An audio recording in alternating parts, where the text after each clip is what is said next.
नमस्कार, मैं हूं अंकित सिंह और आप देख रहे हैं किसान तक। और हमारे साथ इस समय मौजूद हैं रामगढ़ विधानसभा से विधायक सुधाकर सिंह, जो पूर्व कृषि मंत्री, और इस समय बनारपुर में हैं। जिस तरह से चौसा थर्मल पावर प्लांट में बुधवार को बवाल हुआ है, उसके बाद ये आज गुरुवार को पहुंचे हुए हैं। सर, ये जो घटना बनारपुर में हुआ, चाहे 3 गाँव में हुआ, उसके अब पिछले भी कई दिनों पिछले साल भी इस तरह की घटनाएं हुई। देखिए अभी जो नीतीश कुमार के नेतृत्व में जो बिहार में सरकार चल रही है, वह ब्रिटिश हुकूमत के जनरल डायर को भी मात दे रही है।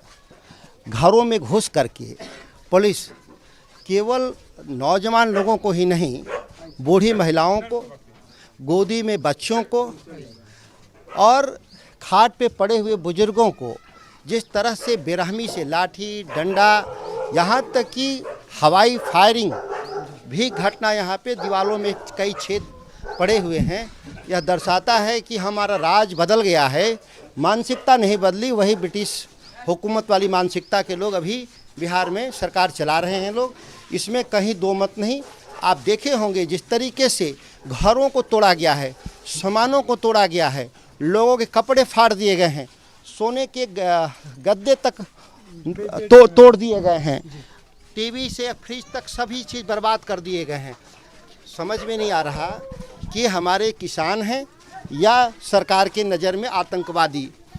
आतंकवादियों के साथ भी इस तरह से सरकार पेश नहीं आती, जिस तरीके से बेरहमी से बिहार की सरकार के पुलिस, एसपी, कलेक्टर, आईजी जिस तरह से पेश आए हैं, यह चौंकाने वाला है। चुनाव के आचार संहिता के आड़ में किसी भी धरने को, प्रदर्शन को रोकना अपने जायज़ मांग का कहाँ तक सही है, ये हम लोग के समझ के परे है। सर, अभी जो हुआ उसके बाद आपका क्या कुछ रुख रहेगा? क्योंकि कई लोग यहाँ पे हैं कि कुछ लोगों की, महिलाओं से लेकर पुरुषों की गिरफ्तारी हुई है, और हम सभी लोगों को कानूनी मुहैया प्रदान करेंगे।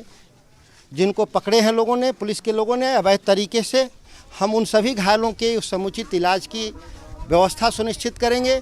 और सरकार में जो लोग, जो गुनाहगार अधिकारी हैं, प्रशासनिक अधिकारी, उन सबों को हम लोग दंडित कराने का काम करेंगे। मुस्लिम लोग का घर है जी, रोजा का टाइम हुआ था, रोजा खोलने बैठे थे इन लोग। तो जी हाँ, ये सुधाकर सिंह हैं, पूर्व कृषि मंत्री, और बक्सर से राष्ट्रीय जनता दल से सांसद के प्रत्याशी भी हैं, और बनारपुर में पहुंचे हुए हैं। और लगातार इनके द्वारा कई बार काम किया और चीज़ों को देख रहे हैं, घरों में जाके तमाम चीज़ों को समझने का प्रयास कर रहे हैं, क्योंकि जिस तरह से ये चीज़ें हुई हैं उसके बाद से, और ये पूरा स्थिति काफ़ी है। और ये देख सकते हैं पीछे तमाम जो हैं कई लोग मौजूद हैं, और उनके द्वारा ये है कि अब आगे की बातें हो रही हैं कि जो गिरफ्तारी हुई है उन लोगों को कानूनी के तहत उनको घर पहुंचाया जाए, प्रशासन से मांग करने की बातें की जा रही है। तो ये जो बुधवार को करीब दोपहर के बाद से ये घटना होती है, और शाम तक काफ़ी कुछ जो बनारपुर जो मुख्य केंद्र बिंदु रहा है आंदोलन का, चौसा थर्मल पावर प्लांट में, वहाँ पे बवाल होता है। घरों में लोग घुस के प्रशासन, पुलिस के द्वारा लाठीचार्ज, तमाम तरह की घटनाएं की जाती है। यहाँ पे कुछ हमारे साथ और भी स्थानीय लोग हैं, हम उनसे भी समझना चाहेंगे कि क्या है और कितना ये जो हुआ घटना उसको किस तरह से देख रहे हैं। और मैं क्या उनसे आप ये बताइए, जिस तरह से घटनाएं हो रही है कैसे देख रहे हैं? ये जो है एकदम अमाननीय घटना है। ये तालिबान की तरह जो है यहाँ पर हरकतें हो रही हैं। ये बताइए, सामने ये रोज़ा खुलने जा रही थी, ये महिलाओं को खिड़की तोड़ करके और डंडों से पीटा गया रोज़ा खुलते हुए। मुझे तो समझ में नहीं आ रहा है कि ये किस तरह की सरकार है। ये कितना भर्त्सना किया जाए, ये हम लोग मांग करेंगे कि ऐसे दोषी अधिकारियों को बड़ी से बड़ी सजा की जाए। हमारे साथ यहाँ के स्थानीय जो बनारपुर के निवासी भी हैं, सर अपना परिचय। अंशु चौबे। अंशु जी, जिस तरह से पिछले साल भी बवाल बनारपुर में हुआ, उसके बाद इस बार 3 गाँवों को कहीं ना कहीं रहा, तो क्या स्थिति है और आगे का क्या रणनीति रहेगी आप लोगों की? रणनीति के क्या है, पहले तो अपने लोगों को सुरक्षित करना है। इतने लोग घायल हैं और प्रशासन के ऐसा दहशत और ये लगातार उन लोगों का कार्रवाई चल रहा है, इसकी वजह से लोग अभी घर से बाहर नहीं निकल पा रहे हैं। बोल रहे हैं कि हम लोग इलाज भी नहीं कराने जाएंगे, क्योंकि हॉस्पिटल में जाएंगे उनको पुलिस फिर प्रताड़ित करेगी। इस वजह से लोग इलाज कराने नहीं जा पा रहे हैं। लोग हम लोग समझा रहे हैं, इसलिए गाँव में ही हम लोग इलाज की सुविधा उन लोगों को उपलब्ध करा रहे हैं। अच्छा, ये सवाल था, प्रशासन भी कह रही है कि जो जिला अधिकारी हैं बक्सर के, उन्होंने भी कहा कि अगर प्रशासन या पुलिस के द्वारा ये अगर घर में घुस के मारपीट की गई है तो उन पर कार्रवाई की जाएगी, हम उसका जान पहचान करेंगे। कोई कार्रवाई नहीं की जाएगी, उन्हीं के निर्देशन पर सारा काम हुआ है। पूरा प्रशासन इस पर इन्वॉल्व है और किसके निर्देश पर उन्हें ये जांच का विषय है। और मैं इसका न्याय मांग करता हूँ कि उच्च स्तरीय इसकी जांच कराई जाए। ये प्लांट पूरी तरह से भ्रष्टाचार के नींव पर खड़ा किया जा रहा है और हम लोगों का जब उचित हदाधिकार और लोकतांत्रिक तरीके से चल रहे धरना प्रदर्शन को कुचलने के लिए सारा काम किया जा रहा है। और ये इस तरह के जो अमानवीयकृत करते हुए हम लोग आतंकवादी और नक्सलवादी घोषणा करने का जो प्रयास किया जा रहा है, असल में तो प्रशासन का ही चेहरा उग्र आतंकवादी और नक्सली का हो गया है, जो डकैतों की तरह घर में घुस करके शादी ब्याह के जो तैयारी चल रही उनके गहने लूट लेके ले जाते हैं, घरों को तोड़ते हैं और महिलाओं, वृद्धों, पुरुषों सबको मारते हैं। इस तरह का मानवीयकृत करना कहाँ से जिला कल की थोड़ी सी घटना को हमें जिक्र बताइए, क्योंकि प्रशासन का कहना है कि जब किसान उग्र हुए, हम पे हमला किए, तब हमारे द्वारा। जी नहीं, ये बिल्कुल गलत बात है। सरासर इस षड्यंत्र के तहत सारा काम किया गया है। वहाँ पर हमारा लोकतांत्रिक तरीके से चल रहा था, शांतिपूर्ण धरना हमारे पिछले 17 महीने चल रहा है और इसके लिए वार्ता भी चल रही थी और हमारा सिर्फ एक ही था कि हमारा मांग का समाधान कर दीजिए, जो कि आपको 17 महीने से देते आ रहे हैं। हमारा समाधान कर दीजिए, हम लोग अपने घर जाएं, अपने रोजी रोटी में लगें। लेकिन नहीं, प्रशासन को तो जोर जबरदस्ती करनी थी और इसका समस्या का समाधान नहीं, इसको कुचलना था इन लोगों को। कुचलना था। जी धन्यवाद आपका। कुचलना था और उसके लिए ये हुआ है और यहाँ के लोगों का अब कहीं ना कहीं सर एक चीज है कि यहाँ के लोगों ने कहीं ना कहा है कि हम लोग वोट का बहिष्कार करेंगे, तो क्या आप लोकतंत्र में सबसे बड़ी ताकत है लोगों को, सरकार को चुनने का।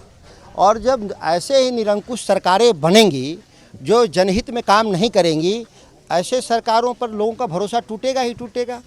यहाँ के लोगों का दोष नहीं, हम राजनीतिक दल के तौर पे और जो हम लोग सरकार चला रहे हैं वो जनमुखी नहीं है। जब जनता पे ही हम अत्याचार करेंगे तो जनता का स्वाभाविक प्रतिक्रिया है, उनका हम लोग स्वागत करते हैं। आप भी कई बार कैमूर से लेकर कई जगह आपने भी किसान आंदोलन और राकेश टिकैत के बहुत बड़े नेता यहाँ पे आए, तमाम चीज़ें रही, तो क्या अब रहेगा कुछ बिहार सरकार के कान पे जू नहीं रेंग रहा है, ये सबसे बड़ा समस्या है। मांग बड़ी जायज़ है कि ज़मीन का उचित मूल्य मिल जाए, इसके सिवा तो कोई विकास का विरोध तो है नहीं यहाँ। लेकिन लोग, सरकार के लोग पैसा भी नहीं देना चाहते और कंपनियों से उगाही करने वाले लोग, स्थानीय प्रशासन के लोग, उनसे पैसा लेके जनता पे गुंडागर्दी कर रहे हैं, जिसका आप लोगों ने देखा। पूरे गांव को इन्होंने तोड़ा है। आंदोलन में शामिल लोग जो थे उनको छोड़ दीजिए, यहाँ पर गांव में जो घर में बैठे थे निरीह लोग, उनको क्यों मारने का प्रशासन के लोगों का उपाय है? इससे जाहिर है कि वो दहशत पैदा करना चाहते हैं कि आप अपने लोकतांत्रिक जो अधिकार हैं, जो विरोध दर्ज करने का, वो आप बंद हो जाए, मौन साध लें। धन्यवाद सर आपका। और हमारे साथ किसान नेता के तौर पे भी सर हैं और उनसे भी हम बात करेंगे। किसानों की बात है सर, और किसान के तौर पे क्या देख रहे हैं? ये भूमि अधिग्रहण को लेकर के पिछले 1.5 साल से यहाँ के किसान धरना दे रहे हैं। उनके धरना स्थल पर पहले हमला किया इन लोगों ने और फिर घरों में आकर के हमला किया। और आप जान लीजिएगा कि घर के जितने सामान तोड़फोड़ आप दिखाई दे रहा है।